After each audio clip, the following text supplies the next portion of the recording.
అగ్రరాజ్యాధినేతగా Trump పగ్గాలు చేపట్టి 2 ఏళ్లు పూర్తయింది. అమెరికా 47వ అధ్యక్షుడిగా బాధ్యతలు చేపట్టిన డొనాల్డ్ తనదైన శైలిలో ముందుకెళ్తున్నారు. 2025 జనవరి 20న వాషింగ్టన్ డీసీలో అతిరథ మహారథుల సమక్షంలో ఆయన ప్రమాణ స్వీకారం చేశారు. నాటి నుంచి ఎన్నో విజయాలు, మరెన్నో వివాదాలను తన ఖాతాలో వేసుకున్నారు. 2029 వరకు అమెరికా దేశాధ్యక్షుడిగా ట్రంప్ కొనసాగనున్నారు. ఆర్థిక సంస్కరణలు, వలసల నియంత్రణ, ఇంధన స్వయం ప్రతిపత్తి, అబ్రహాం ఒప్పందాల విస్తరణలో ఆయన దూకుడు ప్రదర్శిస్తున్నారు. కార్పొరేట్ పన్నులను తగ్గించడంతో దేశీయ పెట్టుబడులను ప్రోత్సహించడంపై దృష్టి పెట్టారు. అలాగే మెక్సికో సరిహద్దులో కఠిన ఆంక్షలు విధించారు. అక్రమ వలసదారుల బహిష్కరణ ప్రక్రియను వేగవంతం చేశారు. అంతేకాకుండా చమురుతో పాటు సహజ వాయువు ఉత్పత్తిని పెంచడానికి ఫెడరల్ భూములలో డ్రిల్లింగ్ అనుమతులు ఇచ్చారు. ఇక మధ్యప్రాచ్యంలో ఇజ్రాయెల్ సహా అరబ్ దేశాల మధ్య సంబంధాలను మెరుగుపరిచే దిశగా మరిన్ని దౌత్య నిర్ణయాలు తీసుకుంటున్నారు.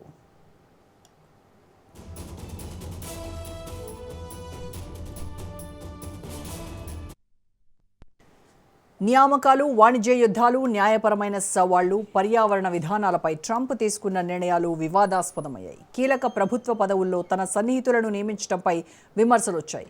అలాగే ఇతర దేశాలపై సుంకాల సునామీ దడ పుట్టిస్తోంది. అత్యధిక టారిఫ్లు విధించడంతో అంతర్జాతీయ వాణిజ్య సంబంధాల్లో ఉద్రిక్తతలు పెరిగాయి. కొన్ని నిర్ణయాలపై న్యాయస్థానంలో సవాళ్లు, క్లైమేట్ చేంజ్ ఒప్పందాల నుండి తప్పుకోవడం తీవ్ర వివాదాలకు దారితీసింది.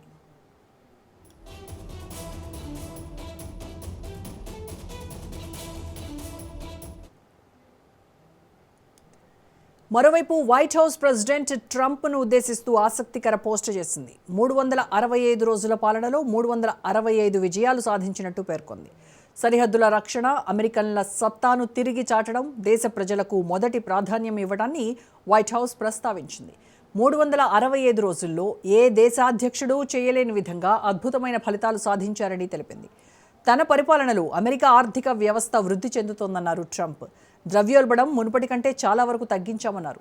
సుంకాలు వసూలు చేస్తున్నామని Apple, Ford, general Motors, Hyundai వంటి పెద్ద కంపెనీల నుంచి రికార్డు స్థాయిలో పెట్టుబడులు వస్తున్నాయన్నారు. ఆపరేషన్ సింధూర్ సమయంలో భారత్, పాక్ మధ్య నెలకొన్న ఉద్రిక్తతలు అణుయుద్ధంగా మారకుండా తానే నిరోధించారని ట్రంప్ మరోసారి చెప్పుకొచ్చారు.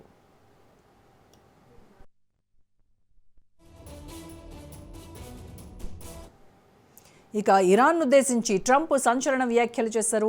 తనపై ఇరాన్ హత్యకు పాల్పడితే ఆ దేశాన్ని అమెరికా భూస్థాపితం చేస్తోందని వార్నింగ్ ఇచ్చారు. ఇప్పటికే డొనాల్డ్ ఐరోపాలో కల్లోలం సృష్టిస్తున్నారు. గ్రీన్లాండ్కు మద్దతుగా నిలుస్తున్న దేశాలకు తీవ్ర హెచ్చరికలు జారీ చేశారు. యూరప్ నేతల ప్రైవేట్ సంభాషణలను బయటపెడుతున్నారు. ఫ్రాన్స్పై ఏకంగా 200% సుంకాలను విధిస్తారని బెదిరించారు. చాగోస్ను మారిషస్కు అప్పగించాలన్న బ్రిటన్ నిర్ణయాన్ని తప్పుబట్టారు. అయితే ఐరోపా దేశాలు కూడా ధీటుగానే రియాక్ట్ అవుతున్నాయి.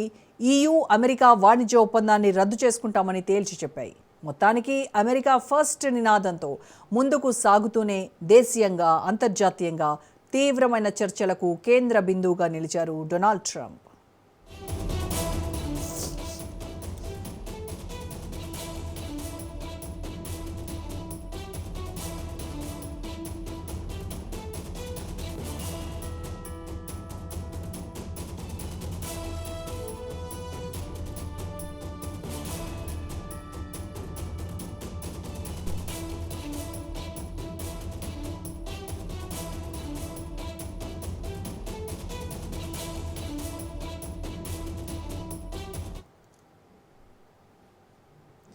ట్రంప్ ఏడాది పాలనకు సంబంధించి పూర్తి విశ్లేషణ అందించడానికి మనతో జాయిన్ అవుతున్నారు సీనియర్ అనలిస్ట్ మురళీ మనోహర్ గారు. నమస్కారం అండి మురళీ మనోహర్ గారు.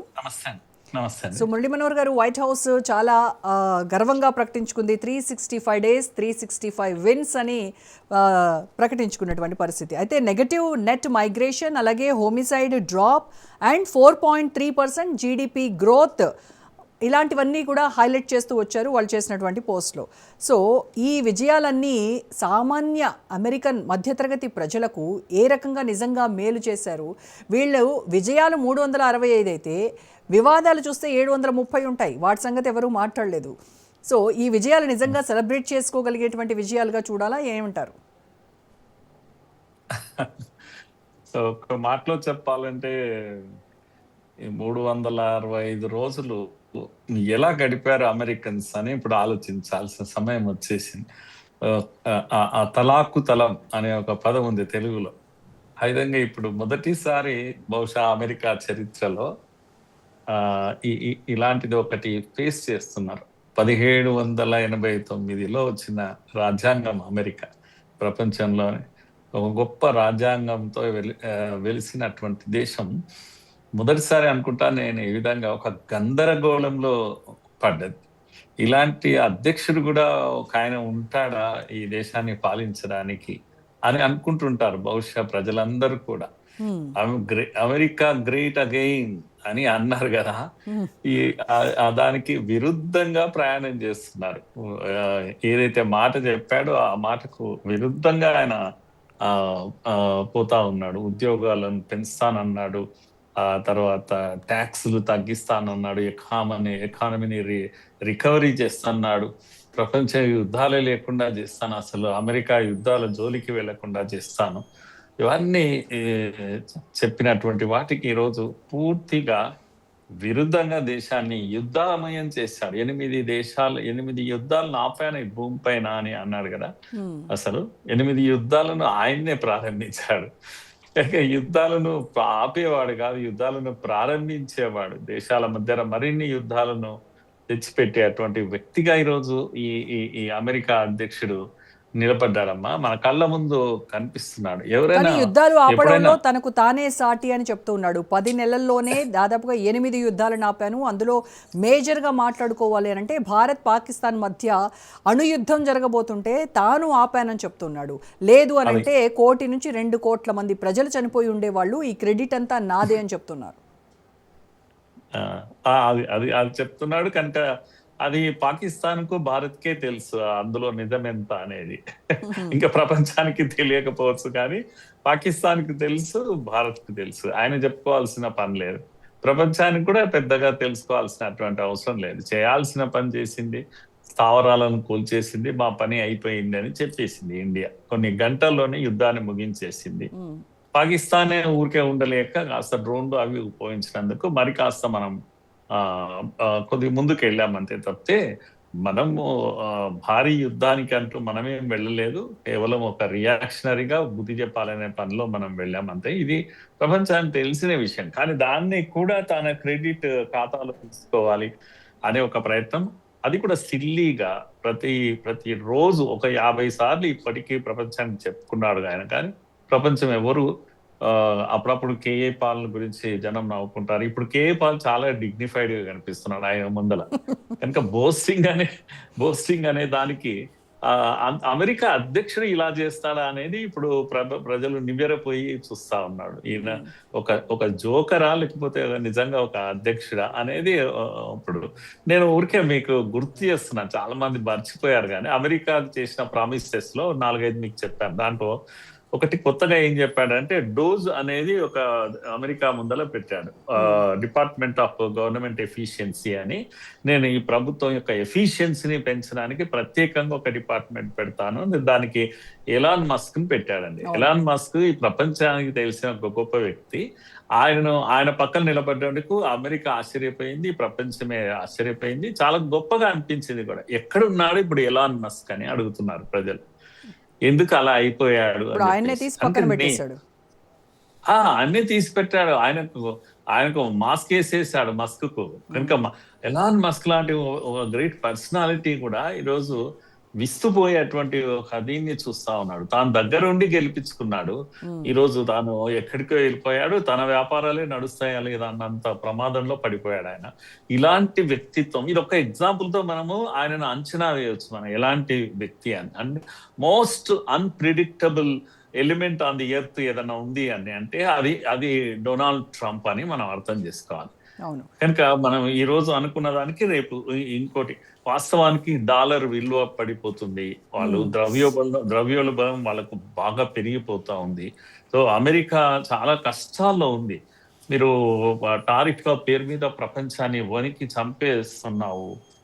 నువ్వు వచ్చి రాగానే ఎన్ని పనులు చేశావు. యుద్ధాలను ఆపడం వదిలిపెట్టేసి హ్మ్. నువ్వు నీ మొత్తం అమెరికా పాపులారిటీ ఇప్పుడు ఏ స్థితిలో ఉంది అంటే లోయెస్ట్ లెవెల్లో ఉంది ప్రపంచంలో. 50 రాష్ట్రాలు ఈ రోజు వణికిపోతున్నాయి అమెరికాలో. ఇంపీచ్మెంట్ వైపు వెళ్ళిపోతున్నాయి. ఎప్పుడు ఇంపీచ్మెంట్ పెడతారో ఏం చేస్తారో అనేది ఇప్పుడు అర్థం కానటువంటి ఆ పరిస్థితి. ఒక ఎక్సెంట్రిక్ పర్సనాలిటీ అంటాం, అలా కనిపిస్తున్నాడు. తన దేశంలో మన ఏం జరుగుతుందో చూసుకోకుండా అసలు అక్కడ ఎలాంటి పాలన అందిస్తున్నాడు, ప్రజలు ఎలా ఉన్నారు, ఎలాంటి తన పైన ఎలాంటి ఉద్దేశాలు ఉన్నాయి అనేది తెలుసుకోకుండా ప్రతి దేశము నాకే కావాలి, నా మాటే వినాలి, ఆ దేశాన్ని నేను ఆక్రమిస్తా, ఈ దేశాన్ని నేను ఆక్రమించుకుంటాను, నా మాట వినకపోతే టారిఫ్ వార్నింగ్స్ ఇస్తాను అని చెప్తూ ఉన్నాడు. మీరు చూసారు అనుకుంటాను, ఒక ట్రూత్ సోషల్ దేంట్లో కూడా ఒక పోస్ట్ చేశారు, ఒక మ్యాప్, ఏఐ క్రియేటెడ్ మ్యాప్ ఒకటి గ్రీన్లాండ్ని, కెనడాని, అలాగే వెనిజులాని ఆక్రమించుకున్నట్టుగా ఒక పోస్ట్ చేసి దాని పక్కన వాన్స్ ఉన్నట్టుగా, ఆ తర్వాత వాళ్ళ విదేశాంగ మంత్రి వీళ్ళ ఫోటోలు కూడా యాడ్ చేస్తూ మనం అచీవ్ చేశాము ఈ 3 దేశాన్ని కూడా, 51 రాష్ట్రంగా కెనడాని పెట్టాము అని చెప్పి ఒక మ్యాప్ కూడా ఉంది. అది మొత్తం ప్రపంచం అంతా కూడా చర్చనీయాంశమైనటువంటి పరిస్థితి. ఎస్, ఆశ్చర్యపోతున్నారు అందరూ. అది కళ్ళ ముందు జరిగినటువంటి సంఘటన అండి, మనం మర్చిపోతాం. అమెరికా లాంటి దేశము, వెనిజులా లాంటి ఒక దేశ ఏమంటాం, వాళ్ళ అధ్యక్షులను, వారి శ్రీమతిని ఇద్దరిని కట్టేసి తీసుకొచ్చి కిడ్నాప్ చేసేటువంటి పరిస్థితి. ప్రపంచం ఆశ్చర్యపోతుంది, ఇంత దుర్మార్గం ఏంటి అసలు ఇది అని. వెనిజులా అట్లా ఉంచారు. దానికి ఏం చెప్పావు అంతకన్నా ముందు, మాకు కొకైన్ సప్లై చేస్తుంది వెనిజులా, మేము చెప్తే వినడం లేదు అని చెప్పావు, వాళ్ళని పట్టుకొచ్చుకున్నావు. ఇప్పుడు ఏం చేసావు, వాళ్ళ చమురును మొత్తం నీ కబ్జాలోకి పెట్టి, అందరికి తెలుసు కదా ప్రపంచానికి అమెరికా ఏం చెప్తుందో అది కాదు అని తెలుసు. కనుక మీ దృష్టి అంతా ఎవరిపైన ఉంటుంది, చమురు పైన ఉంటుంది, అక్కడ ఉన్న మనుషుల పైన ఉండదు. కనుక వెనిజులా అత్యధికంగా చమురు ఉత్పత్తి చేసే దేశం కదా ప్రపంచంలో, అందుకని మీ కన్ను దానిపైన పడ్డది. ఇది డైరెక్ట్ గా చెప్పరు మీరు. ఇది శాంతి దూతగా ఈ వ్యవహారం మీరు చేశారా? ఈరోజు ప్రపంచం అడుగుతుంది మీకు, గ్రీన్లాండ్ నాకు కావాలండి, లేకపోతే మాకు భద్రత ఉండదు అంటే భూమిపైన ఇంకేమేమి కావాలి మీరు చెప్పండి. మీ భద్రత కోసం ఏమేమి తీసేసుకుంటారు? ఏంది ఆ దుర్మార్గం? మీ నాటో కంట్రీస్ ను, మీ యూరోపియన్ యూనియన్ ను మీరు కేర్ చేయరా? ఇన్నాళ్లుగా ఉన్నటువంటి యూరోపియన్ యూనియన్ ను మీరు ధ్వంసం చేస్తారా? నాటోను ధ్వంసం చేస్తారా? మీ నాటోగా నమ్ముకొని మీ దగ్గర ఉన్నటువంటి ఈరోజు గ్రీన్లాండ్, డెన్మార్క్ పరిస్థితి ఏంటి అసలు? కనుక మీ నాటో కంట్రీస్ మిమ్మల్ని అడుగుతూ ఉన్నాయి.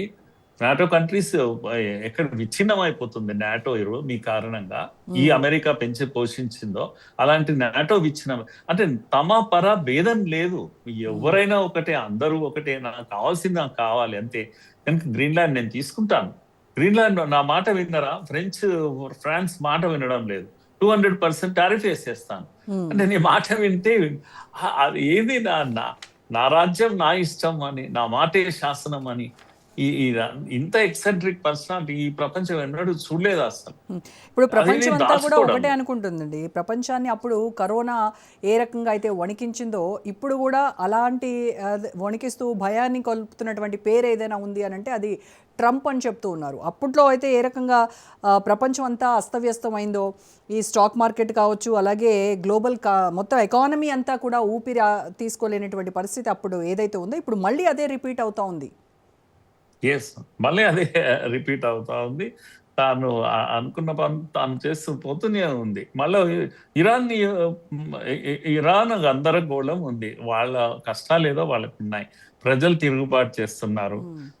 సరే, ఐతుల్లా ఖుమేని వాళ్ళకి నచ్చడం లేదనుకున్నాం, మతతత్వ రాజ్యాన్ని వాళ్ళు వదులుకోవాలనుకుంటారు, వాళ్ళ ఇంటర్నల్ వ్యవహారం. కానీ మీరేమంటారు?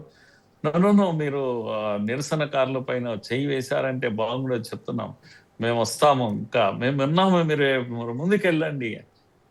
అదేంటి, ఒక దేశం యొక్క ఇంటర్నల్ అఫైర్స్ లో అంటే మీరే శాసిస్తారా ఇంకా ఈ ప్రపంచాన్ని? అట్లయితే ఇక్కడ కూడా రేపు ఏదో ఒక నిరసన జరుగుతుంది, అయితే మీరు చెప్తారా ఏంది? ఇది ఎంత దుర్మార్గం. ఈరోజు ఇరాన్ తప్పకుండా ఏదో జరుగుతుంది, ఇరాన్ పైన యుద్ధం జరుగుతుందా, ఇంకేదో జరుగుతుంది, కానీ ఎన్నది శాసిస్తారా? ఏమేం చేస్తున్నారు మీకంటూ ఏమో హద్దులు లేవా అని చెప్పేసి ఈరోజు ఐక్యరాజ్య సమితిని మీరు ఏం చేశారు? ఐక్యరాజ్య సమితి ఈ దేశం, ఈ భూమి పైన ఒకటి ఉంది అనేది మీకేమన్నా సోయి ఉందా అసలు? యుఎన్ఓ ఏం చేస్తుంది అసలు? ఏమైనా పని చేయగలుగుతుందా? ఏమైనా చెప్పగలుగుతుందా? అది కాదండి, ఇంటర్నేషనల్ చట్టాలు ఉన్నాయి, సముద్రంలో మీరు షిప్ పోతే మీరు వెళ్ళేసి రష్యా షిప్ మేము చెప్తే వినలేదు అని కొట్టేస్తారు. అట్లయితే హ్మ్. ఇవన్నీ ఒకటా రెండా? అసలు ఈ దుర్మార్గాలకు ఏమైనా అంతుందా? అమెరికా యొక్క దుర్మార్గానికి హ్మ్. అడ్డం వచ్చిన వాళ్ళను అడ్డంగా కొట్టేస్తూ పోయేసి అన్నిటికీ మళ్ళా even with in the country కూడా కాంగ్రెస్ ను ఆయన కేర్ చేయడం లేదు, లేకపోతే ఇంకెవరిని కేర్ చేయడం లేదు. దేశాధ్యక్షుడికే అన్ని హక్కులు ఉన్నాయని చెప్పేస్తున్నాడు. యుద్ధాలు చేసే హక్కు కూడా పార్లమెంట్ చెప్పాల్సిన అవసరం లేదు, పార్లమెంట్ నాకు అనుమతి ఇవ్వాల్సిన అవసరం లేదు, యుద్ధం చేయాలన్నా నేనే, యుద్ధాలు ఆపాలన్నా నేనే, అంతా నేనే అని చెప్పేసి హ్మ్. మాట్లాడుతున్నటువంటి ఆ ఇది. అందుకే ఈ 365 days కే ఇది అమెరికా ఇంత ప్రపంచం అల్లకల్లోలం చేస్తున్నటువంటి ఇతను ఇంకా 3 ఏళ్ళు ఉంటే ఏమవుతుంది అనేది ఈరోజు ప్రపంచం నివ్వెరబోయి చూస్తుంది. ఎందుకంటే అమెరికా కూడా చాలా గొప్ప చరిత్ర ఉందండి. మనం ఎంత కాదనుకున్నా కూడా వాళ్ళు కూడా ఈ భూమి పైన కొన్ని ట్రెండ్స్ సెట్ చేశారు కనుక ఆ, వాళ్ళ రాజ్యాంగం వచ్చాక ఎంతో గొప్ప గొప్ప వాళ్ళు జార్జ్ వాషింగ్టన్ పేరు చెప్తే ఇప్పటికి ప్రపంచం మర్చిపోలేదు. 16వ అధ్యక్షుడు అబ్రహం లింకన్ హ్మ్. ఈ ప్రపంచం ఎన్నటికీ మర్చిపోలేదు. మీరెవరు ఇప్పుడు వచ్చి ఒక 47వ అధ్యక్షుడిగా వచ్చారు. 47 మంది అధ్యక్షులను చూసింది అమెరికా. ఇటువంటి అధ్యక్షుడిని ఆ, ఎప్పుడు ఎప్పుడు చూడలేదు. దడదడలాడిపోతున్నారు అమెరికా ప్రజలే. ఇంకా 3 ఏళ్ళు ఉంటాడా ఇతను అనేటువంటి ఎటువంటి ఏ యుద్ధం లేకుండా ప్రపంచం అల్లకల్లోలం అవుతుంది మొదటిసారి నేను అనుకుంటాను. అవును. పెద్దగా యుద్ధం అంటూ 3వ ప్రపంచ యుద్ధం వస్తుందా అని అంటున్నారు కానీ అలాంటిది ఏమీ అక్కర్లేకుండానే అసలు ఒక రకంగా చెప్పాలంటే అమెరికాలో ఉన్న డెమోక్రసీ, దాని డెమోక్రటిక్ వాల్యూస్ యొక్క పునాదులను మొత్తము కదిలిస్తున్నాయి. ఎంత కాదనుకున్నా అమెరికా ఆర్థికంగా కానీ అదర్వైజ్ కూడా చాలా పెద్ద దేశం, చాలా గొప్ప దేశము. దానికంటూ ఒక ఇది ఉంది. $30 trillion ఆర్థిక స్థితి ఉండేటువంటి దేశం ఈ భూమి పైన ఇంకొకటి లేదండి. హ్మ్. 30% ఆఫ్ గ్లోబల్ ఎకానమీ. ఎంత కాదనుకున్నా వాళ్ళు ఎన్ని కష్టాలు ఉన్నా, ఎన్ని అప్పులు చేసినా కూడా ఈ గ్లోబల్ ఎకానమీలో 30% అమెరికాది. అలాంటి అమెరికా పరువు ఏమవుతుంది అనేది అసలు ప్రపంచంలో ఇన్ని 11 ఏమంటాం ఎయిర్ క్రాఫ్ట్ ఇవి ఉండేసి 700 మిలిటరీ స్థావరాలు ప్రపంచవ్యాప్తంగా 80 దేశాల్లో ఉన్నటువంటి ఏకైక దేశం అమెరికా. హ్మ్. కనుక ఇది అంటే టెక్నాలజీ సూపర్ పవర్ అని చెప్పాలి ఇప్పటికి కూడా. కనుక ఇన్ని ఉన్నటువంటి అమెరికా మీరు ఈరోజు ఒక పిచ్చోడి చేతిలో రాయి అని అంటాను నేను తెలుగులో చెప్పాలంటే. హ్మ్. అలా అనొచ్చు మనం దీన్ని అనాలంటే. కనుక పిచ్చోడి అటువంటి చేతిలో దేశము రాయున్నా కాస్త దాని ఇంపాక్ట్ తక్కువుంటుంది. ఇది గన్ పెట్టుకున్నాడు. కనిపెట్టుకున్నాడు. గన్ పెట్టుకొని ఎటువైపు ఎయిమ్ చేస్తాడో అర్థం కానటువంటి పరిస్థితి ఉంది. ప్రతి యుద్ధాన్ని నేనే ఆపానంటాడు. అసలు యుద్ధాలకి కారణమే ఇతగాడు. మళ్ళీ పై తిరిగి నేనే యుద్ధాన్ని ఆపుతున్నాను, నాకు నోబెల్ పీస్ ప్రైజ్ ఇవ్వండి అని అంటాడు. ఆ నోబెల్ శాంతి బహుమతి ఏదో ఇచ్చేయచ్చు కదా సార్. లేదంటే అసలు ప్రపంచానికే శాంతి లేకుండా చేస్తున్నాడు. బహుశా అందుకేనేమో ఆమె లేడీ, ఆమె పేరు నాకు గుర్తులేదు కానీ నోబెల్ బహుమతి వచ్చింది కదా ఇది వెనజులా లేడీ. ఆమె తీసుకొచ్చి ఆయనకే సమర్పించుకున్నది. అందుకే దాంతో నన్ను ఏమన్నా సాటిస్ఫై అవుతాడేమో. ఈయన ఆవహించిన దేవత ఏదైతే నోబెల్ దేవత ఏదైతే ఉందో అది వెళ్ళిపోతుందేమో అని చెప్పింటారు బహుశా. కానీ ఏది ఏమైనా ఇంత ఇంత పెద్ద దేశము, ఇంత పవర్ఫుల్ దేశము, ఇట్లా ప్రపంచంలో 80 దేశాల్లో తనకంటూ ఆర్మీ స్థావరాలు ఉన్నటువంటి ఒక టెక్నాలజీ సూపర్ పవర్ దేశం ఇది.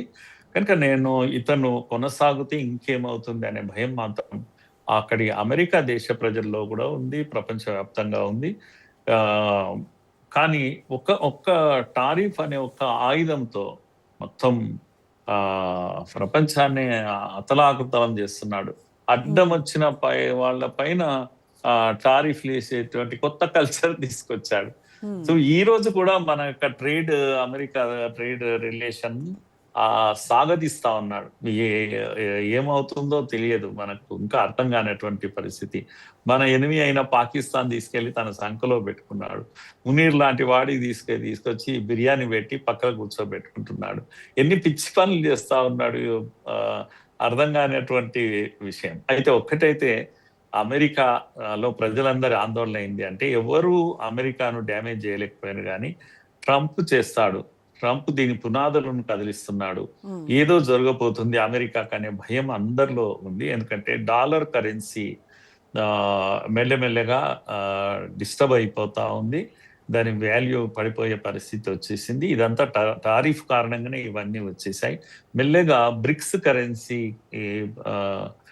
వెలుగులోకి వచ్చేస్తా ఉంది. బలం పట్టుక సాధించిందంటే అమెరికాకు ఈ భూమి పైన నూకలు చెల్లినట్టే అనేటువంటిది ప్రపంచం అనుకుంటున్నది, అమెరికా ప్రజలు అనుకుంటున్నారు. నాటో యొక్క అంతం ఏదైతే ఉందో, నాటో అంతము అంటే చైనా రైజ్ అయినట్టే లెక్క. చైనా తనంతకు తాను రైజ్ కాకుండా అమెరికా ట్రంప్ కే సాధ్యమవుతుంది చైనాను లేపి నిలబెట్టడానికి అని ప్రజలు ఇప్పుడు అనుకుంటున్నటువంటి విషయం. మొట్టమొదటిసారి ప్రపంచం ఏమనుకుంటుందంటే ట్రంప్ కన్నా, అమెరికా కన్నా, రష్యా కన్నా షీ జిన్పింగ్ బెటర్ అని ఇప్పుడు ప్రజలు ఫీల్ అయిపోతున్నారు. ఇంతవరకు షీ జిన్పింగ్ అంటే భయపడే వాళ్ళు, షీ జిన్పింగ్ పైన ఎవరు నమ్మకం లేదు. అలాంటి షీ జిన్పింగ్ పైన కూడా ప్రజలకు అతనే గ్రేట్ కదా ఊరికే అనేటువంటి ఒక స్థితిని ఆయన కల్పిస్తున్నాడు. సో ఇది ఎంత దూరం వెళ్తుంది, ఏమవుతుంది? అసలు ఈ నార్వేకు ఉత్తరం రాశాడు కదమ్మా, మీకు ఐడియా ఉంది? ఆమె ఉత్తరం రాసేసి నాకు నోబెల్ ఇవ్వరా, మీ సంగతి చూస్తాను, మీకు శాంతి లేకుండా చేస్తానని చెప్తున్నాడు. రౌడీ నాయమన్నా వీధి రౌడీలు మన దగ్గర ఉంటారు, అట్లా అట్లా వాళ్ళు కూడా కొద్దిగా డిగ్నిఫైడ్ గా కనిపిస్తారు. కనుక ఓ రకంగా ఏం చేస్తున్నాడు అంటే ఈయన వరల్డ్ ఆర్డర్ ను డిస్టర్బ్ చేసేస్తున్నాడు మొత్తం. ఇంతకు వరకు ఉన్నటువంటి వరల్డ్ ఆర్డర్ ను డిస్టర్బ్ చేసి యూనిపోలార్ అని మనం అనుకోవాల్సిన, అమెరికా యూనిపోలార్ అవుతుంది అని లేదు. తన క్లియర్ గా ఉన్నాడు, యూనిపోలార్ అవసరం లేదు, నా అడ్డ నాకు వదిలేయండి, south America, north America, Canada ఇవి అవుతున్నావు, ఇదంతా నా అడ్డ, నేను చూసుకుంటాను. చైనా నువ్వు కూడా నీ ఏరియాకు నువ్వు సూపర్ పవర్ గా, రష్యా నీ ఏరియాకు నువ్వు సూపర్ పవర్ గా, ఈ ఎవరికి వాళ్ళని చూసుకుందాము, ఊరికి అనవసరం. కానీ ఈ విధంగా ఒక కొత్త ఆర్డర్ ను ఆయన్నే సరి చేసేటువంటి న్యూ ఆర్డర్ ను తీసుకొస్తున్నాడు. యుఎన్ఓ కథం పట్టించేశాడు, కొత్త యుఎన్ఓ తీసుకొచ్చేటువంటి. ఇప్పుడు నాటో కూడా విచ్ఛిన్నమయ్యేటువంటి స్టేజ్ కి వచ్చింది. ఇప్పుడు గ్రీన్లాండ్ ని నేను ఆక్రమించుకుంటాను, అమెరికాలో చేర్చుకుంటాను, లేకపోతే నాటోను బలహీనపరుస్తానని చెప్పేసి బెదిరిస్తూ ఉన్నాడు. అంటే ఇది గతంలో మనం చూసాం, వార్సా కూటమి ఏ రకంగా అయితే కూలిపోయిందో అలా ఇప్పుడు నాటో కూడా విచ్ఛిన్నమయ్యేటువంటి స్టేజ్కి వచ్చేసింది. అంతేందుకు అక్కడ బోర్డ్ ఆఫ్ పీస్ అది అని ఒకటి ప్రపోజ్ చేశారు కదా ఇప్పుడు, గాజా బోర్డ్ ఆఫ్ పీస్ అని చెప్పేసి, కమాన్ మీరు అందరు జైన్ అయిపోయింది, దీంట్లో మీరంతా డబ్బులు కూడా కట్టండి అని అంటున్నాడు. ఇండియా కూడా ఆహ్వానం పంపించాడు, అందరు పంపించాడు. పెద్ద ఎత్తున దాని రేట్ కూడా చాలా పెద్ద ఎత్తున ఫిక్స్ చేశారు. అంత 7,000 కోట్లు 10,000 కోట్లు డబ్బులు కట్టమని ఇంకా ఇండియా ఏం రెస్పాండ్ కాలేదు. ఇండియా ఇన్విటేషన్ అయితే తీసుకున్నది. కానీ ఇప్పుడు ఇది యుఎన్ఓ ఎక్కడుంది మరి? యుఎన్ఓ పక్కకు పోయిందా? బోర్డ్ ఆఫ్ పీస్ అని చెప్పేసి ఈయన గాజా కోసము అక్కడ పెట్టుబడులు పెట్టించి గాజా అభివృద్ధి అని ఇవన్నీ కూడా తానే చేతిలోకి తీసేసుకుంటున్నాడు. కనుక ఏం చేస్తాడు, ఏమవుతుంది చివరకు అనేది ఈవెన్ ఫ్రెంచ్ ప్రెసిడెంటే ఈరోజు నివ్వెరపోయి చూస్తున్నాడు ఏమవుతుంది అని. 200 మీరు కనుక చెప్పిన పని చేయకపోతే 200% నీకు టారిఫ్ వేసేస్తాను, ఎవరికి ఫ్రాన్స్ పైన వేస్తాను, కెనడాను తన 51st స్టేట్ గా తీసేసుకుంటాను అంటాడు. ఏంది అసలు? కెనడా అనేది భూమి పైన ఉండదు, ముందర తనకు 51వ రాష్ట్రంగా మారిపోతుంది అని. ఇరాన్ ని భూస్థాపితం చేస్తానని చెప్తాడు. నన్ను అసాసినేట్ చేస్తే మొత్తం ఆ దేశాన్ని నేను భూస్థాపితం చేస్తాను, wipe them off the face of this earth అని చెప్పేసి స్టేట్మెంట్ ఇస్తాడు. ఆయన చెప్తుంటే ప్రజలు ఆశ్చర్యపోతున్నారు. ఇరాన్ ఆయతుల్లా ఖుమేని కలలో కనపడి ఏమన్నా అన్నాడేమో, నన్ను చంపేస్తానన్నాడు. అమెరికా అధ్యక్షుని చంపేస్తా ఇరాన్ అన్నదా అసలు? కనుక నన్ను చంపేస్తాను అన్నారు, కనుక నాకు అభద్రత ఉంది, ఎప్పుడైనా వీడు చేయొచ్చు, కనుక నేను భూస్థాపితం చేస్తాను ఇరాన్. ఇది ఇంత శృతి మించిపోయినటువంటి పరిస్థితి అండి ఇది. కనుక మనము తెలంగాణలో అయితే పాగల్ పన్ అనే అంటారు, అలాంటి పరిస్థితి ఈయనలో కనిపిస్తుంది. ఒక రావణ కాష్టమా, లేకపోతే ఒక నరకాసురుడా, ఒక ఏమని చెప్పాలి అసలు? లేకపోతే తుగ్లక్? నాకు అనిపిస్తోంది సార్, ఇది భస్మాసుర హస్తం ఏమో అనిపిస్తోంది. అతని మొత్తం ఆయన నెత్తి మీద పెట్టుకుంటూ ఉన్నాడు, మొత్తం అమెరికా పునాదుల్నే కదిలించేటువంటి ప్రయత్నం చేస్తూ ఉన్నాడు. ఇది ఖచ్చితంగా అమెరికాకు నష్టం చేకూర్చేటువంటి అంశమే. ఎందుకంటే ఆయన సొంత Yes. పార్టీలోనే ఆయన చేస్తున్నటువంటి పనులను వాళ్ళెవరూ యాక్సెప్ట్ చేయట్లేదు, వాళ్ళు అపోజ్ చేస్తున్నటువంటి పరిస్థితి ఉంది. అది శరణార్థుల పైన ఆంక్షలు పెట్టింది. అవును. ఒక రావడంతోనే ఒక దిక్కు లేని పరిస్థితి, ఎంత అగౌరవనీయంగా వాళ్లకు ఏ మానవ హక్కులు అలాంటివి ఏమీ లేకుండా ఆయన ట్రీట్ చేసిన విధానమే అందరినీ ఆశ్చర్యపోయింది. మొత్తం ప్రపంచం నివ్వరు. ఓకే, మీ దగ్గర అక్రమ చొరబాటుదారులు అనుకుందాం, లేకపోతే ఇంకేదన్నా అనుకుందాం, కానీ మీరు చేసిన పని మాత్రము అది ఎవరికి ప్రపంచానికి నచ్చలేదు. వాళ్ళని పంపించే విధానం కూడా ఒకటి ఉండాలి.